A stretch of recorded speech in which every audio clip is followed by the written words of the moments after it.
All right, let's dive into Cash and Mopar's training so we can stay consistent at home. Whenever we ask them to do a behavior, we want to reward them for performing that task. If they choose not to listen to our command, we are going to use the training equipment to follow through and stay consistent with our expectations and our boundaries. So let's start by going over their training equipment. So they're both on the same style of collar. What you want to do is when you put this collar on them, you want to make sure that you attach the leash to the D-ring, the one that swivels. This will swivel with the leash. You don't want to attach it to the circle. How to put this on and take it off? We are going to grab one of the links and then we have to push down and slide the link off of this one. Then we're going to squeeze to put the links back together. It's about technique, not strength. We have to make sure that all the links are lined up. Now for their collars, what I did, I have Cash in the yellow and Mopar in the black. This is going to help us kind of keep who's who apart. So the remotes only go to the designated collar, and I went ahead and put their names on both so we don't get them mixed up because I know the collars look very similar. So let's go ahead and show you how to turn these on. You're going to turn them on the exact same way for each collar. So Cash on the back here, we have the on-off button. This is just to turn the remote on. It does not have any impact on turning the collar on yet. So we're going to push and hold that until the screen lights up. Once we see that the screen is on, we're good to go. Now, if we rotate, stay on the remote, we have the red dot right here. That is a magnetic key to turn on the collar. So if we look at Cash's collar, so we have his name right here, we look at it, we're going to touch those two red dots together and you're going to see a green light. That lets you know that the collar's on and ready to go. So I'm going to do the exact same thing to Momo's. So we have his collar and his remote. So for the collar, we're going to touch the two together. Green light on, ready to go. On-off button back here, push and hold, and we are moving and grooving. So we're going to focus on the black S button for both collars. So that's why I want you to work them separately at first so that you can just focus on one dog at a time. We're going to focus on the black S button, not the red, the black, and not the T button either. We're not going to focus on that, just the black S button. So I'm just going to use Mopar's real quick. So he is at level 30 and you notice that Cash is at level 20. So their levels are a little different because they're a little bit different in their styles. So let's go over how to use this to stay consistent. Let's say we're asking a command of them. So we're asking Momo to heel next to us and he decides, I'm going to walk ahead. And heel means walk next to us on the right-hand side on a nice loose leash. If he tries to walk ahead, I'm going to mark that behavior with a verbal no. So marking the behavior is telling him right in that moment, that's not what I'm asking for. The follow-through has to happen. The remote collar, we push the black S button. He's going to feel a stimulation. And then we ask him to do the command correctly. So it's no, heel, no, heel. Heel again means walk next to us on a loose leash, not way out in front of us, not way out to the side of us, but he can be slightly behind us. So if he breaks the rules or doesn't follow the command, let's say we ask him to sit and he doesn't. No, sit, and we follow through until he does the command or performs the task that we're asking him to do. Same thing with Cash, the exact same thing. So when he does the command, or when both of them do the command, we're going to reward that praise, petting, and treats. We try not to go over the top with our praise because then we're going to encourage them and they might get a little too excited and break their command. But good boys, good job. Nice calm praise, a little bit of petting, and lots of rewards to encourage them to continue listening to the training to us at home. And then of course we have this to follow through. So let's go over all of their commands. Oh, first real quick, how to use the prong collar. Same idea. If they're doing the command, great, they don't feel this. We don't have constant tension on the leash, but if they try to walk ahead on the walk, no, pop the leash, give them the command again. That's with any and all commands. So let's go over sit. Sit means stay is implied until you tell them either free or heel, because the heel command can break the sit stay. So stay is again implied until you say free or heel. You're releasing them from that command. So for example, door manners, have them sit, open the door, give them a verbal reminder whenever a distraction happens when they're doing a stay command or any command in general. So let's say you open the door and they get, oh, I'm excited because they want to leave. No, sit. So what we do is when we open the door, we give them a verbal reminder, sit, remember to sit, open it, and then we can tell them free and go through the door together. or we step out first and then tell them free, whichever one's easier in that moment. Then we have down. Down means lay down and stay. So down. So again, we did a little bit of hand signals, but it's mostly verbal and a little bit of leash. So if we tell them down and they don't know, pop the leash down, use the training equipment as well to discourage them not listening or ignoring our commands. So that's going to entice them, oh, if I want to avoid the remote collar and everything, I'm going to do the commands the first time. So then we tell them down. When we leave to walk away, we need to give them a verbal reminder to stay. Now, instead of saying stay, it's implied until they're told free. So we just repeat the command again, good down, and then we can walk around and do our distractions. And you're going to see examples of all of this in the videos to come. So then when we want them to get up, we don't free from a distance. We always go back to them and tell them free. I know it's really exciting and fun to practice like come when called and put them in a sit or a down stay, back up 20 feet and then call them. We are going to keep those two commands separate. So we're going to practice stay separately from come when called. So then we always go back to them, good down, and release. Same thing with place. We're going to use place a lot in the house, especially when they're getting a special treat or bone. That way they each have their own zones to hang out and have their treat at their own pace, in peace. That way they're not arguing and seeing who can get what treat and trying to, steal from each other. So put them on place. Place means stay is implied until they are told free. Again, we don't free from a distance. We always go to them and tell them they did a good job. Now with place, they can stand, sit, or lay down as long as all four paws are within that boundary. If they choose to break the command by getting off or anything like that, no, and we follow through with the remote collar and possibly with a leash. I recommend having a leash on in the house for the first few times we practice these commands, just in case they need a little extra guidance back into that command. So now let's talk about come when called. We are going to release them. They're going to be free to sniff around and explore, and then we are going to call them to come to us. That is going to be the most times that we're going to have to practice this command, is when they're not really paying attention to us. So we tell them free. Now again, practice one at a time. If you're not in a fenced-in area, definitely have a leash on them as a safety net, just in case they don't come back to us. We can reel them in like a fish. So for example, Cash is out sniffing. We call him to come to us, Cash come, or just the come command. As he's running to us, praise that action. Good boy, good job. We invite him into our space, have him sit, and then reward. We want to reward this command often and create a reward history. A reward history is getting a positive interaction or positive feedback for doing a certain behavior or command. Come when called is really important. Let's continue to reward that so he has a strong reward history of it. If he chooses not to listen to the command, follow through. You're going to say no, use the training equipment, call him again, and we still reward because the correction happened out here, not with us. We are still the fun, positive zone. And then we have leave it. Leave it means don't grab that. So if you drop something on the bone, or for example, or something on the ground, not the bone, or Cash is trying to go for Mopar's bone, tell Cash leave it. And if he does, great. If not, follow through with the collar. That way we tell him, hey, you're not allowed to pick on him with these types of interactions. Those are Cash and Mopar's commands. You want to have fun, reward the behaviors you want to continue to see to increase the rate of those behaviors. You want to follow through with these collars to decrease the rate of unwanted behaviors. Stay consistent, and now we're going to show you their commands.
Momo.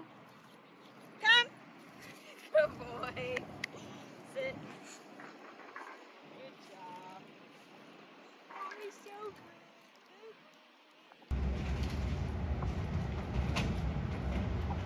Good. Cycle. There we go. Good job, Momo. Good job.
Down. Good. Cash, down.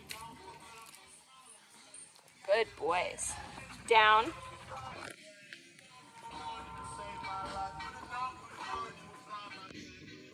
Down.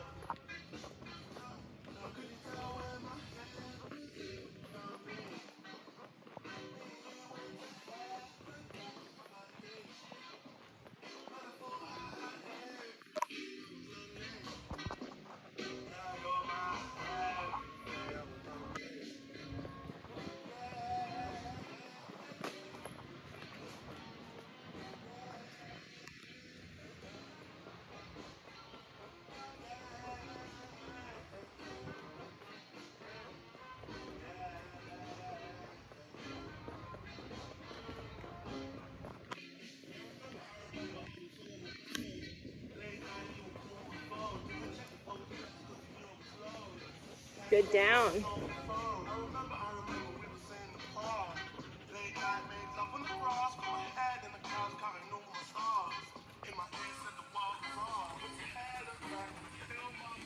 Good, down.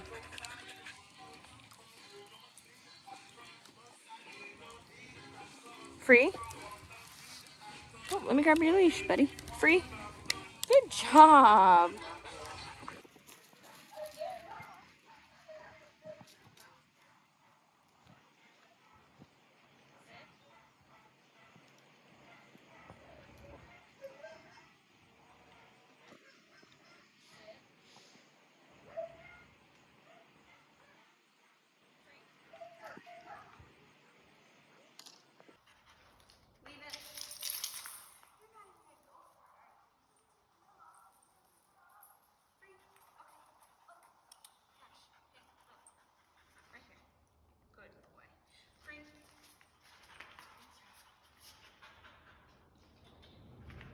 Leave it.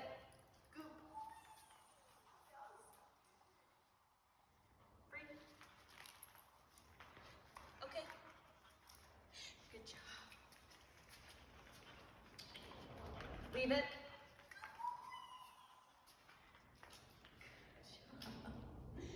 That was so good. Okay. Okay. Good job. Good job. Leave. You're not even gonna move for it. Free. Okay. Good boy. Leave it. Good. Free. Okay.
All right, let's dive into the other features of the remote collar. So I'm going to go over Cash's, but Mopar is the exact same.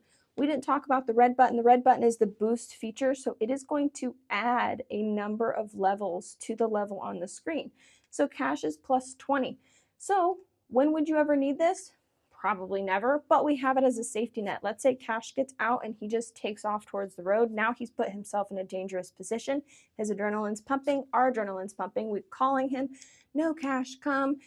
He's able to tune that out because, again, when dogs are excited, they can kind of tune out other things. It's just like that adrenaline rush. So we are going to match that excitement with an increase in level. So we only use this as emergencies only, and we haven't needed this for either of them in their training. The T button is vibrate. That's just going to vibrate the collar. I don't like to use this in training in the beginning because they can start to kind of see that we're not serious when we ask them to do certain commands. So I like to push this before I put this on each dog. That way I know that I've actually turned on the collar. So sometimes these magnets are tricky. They'll turn off. So we need to touch, make sure this is on. Now that goes into turning the collars on and off again. So these collars should last about 2 days on a charge. What I would recommend is turning them off at night. So these collars can be worn by Cash and Mopar 12 to 14 hours a day, but they do have to come off at night. And what I would recommend with that is putting the receiver end on different spots every few days. That way it's not just one spot on the neck having the collar on the whole time. But how to turn this off? Same way we turn it on. Touch, red light means off, green light means on. On-off button on the back, push and hold until the screen is off. Now we have to push and hold because if we tap it, it'll activate a flashlight. So you can actually see them at night. The on-off button, tap it instead of pushing and holding it. So if we tap, tap, tap, they can have a flashlight feature. On the back here, we have momentary/continuous. We don't need to change that. The continuous button was used at a lower level. We would apply the stimulation and pair it with treats when they did the command. So we don't need to do that anymore. We have the charging port in the back here. This flap, make sure it closes so that dirt, debris, and moisture don't get in there because these are waterproof. Now let's talk about the levels. So right now 20 works for Cash and 30 works for Mopar. This can change. Dogs' levels can change. Their tolerance for the collar can go up or down. So if you notice that 20 is not working, you can turn it up. If you notice that he's having a little bit of a dramatic reaction, you can turn the collar down. So how to do that? It is locked right now. This dial is locked. How to unlock it? We're going to push and hold. And then when the 1D at the top is flashing, it is unlocked. We can turn it down, we can turn it up, whatever level we think is necessary. I try to do it in increments of 5. So then we'll set it to the level we want, push down and hold it, and now it's locked again. The reason we do that is so we don't accidentally turn it too high if it's hanging around our neck with the lanyard. Same thing with Mopars. Everything is the same. The only difference is he has a black cover versus a yellow cover. That's the only difference with these collars. So to go in their box, they're each going to have one of these. We have their chargers. They're both going to have them. Oh, we have an extra lanyard. And then we have these things. So you might have to change Mopar's connectors or prongs in his collar. Like right here. Right now, these short ones working perfect, but in the wintertime when his hair it gets a little bit more thick, you might need the longer ones to weave through that, and you'll use this tool to change it out. Oops. And then underneath here, we have the instruction manual with all of the details of the collars, but we've pretty much covered everything. This model does have a 2-year full warranty, so if anything happens to it in the next couple years, contact them and they will send you a replacement. All right. So those are the rest of the features of the remote collar. Again, reward the behaviors you want to continue to see, correct and use these tools to discourage unwanted behaviors. Have fun, stay consistent. Let us know if you have any questions.